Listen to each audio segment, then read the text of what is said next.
Here's some casual words that I spoke that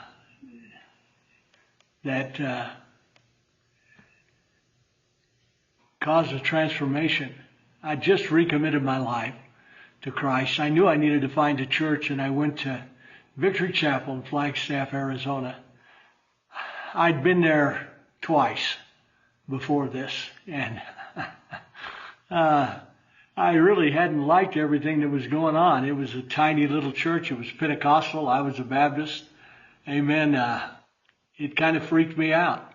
But I had this sense that God was sending me there, and He wanted me to be a part of it. So I went up to the pastor, Ron Jones, and I said to him, "I'll do whatever you want."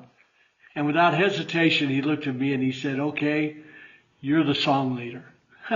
Well, I was a teacher. I taught school. Have me teach something.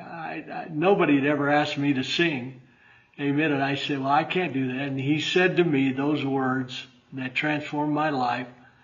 Amen. "I thought you said whatever I asked you to do, you would do." And so that night I led songs. It wasn't pretty. My future wife came out of the nursery. She was freaked out, crying and laughing at the same time. She said, "You're horrible." They had a little speaker that was in the nursery, and all she could hear was me as she was working the nursery. Amen. But it was horrible and wonderful all at the same time, because that would open the door for a total transformation of my life. Without that simple statement and commitment and the movement on my part, I would have probably just been another Christian. But that engaged me in a way that set me on a path that's led me to where I am at today.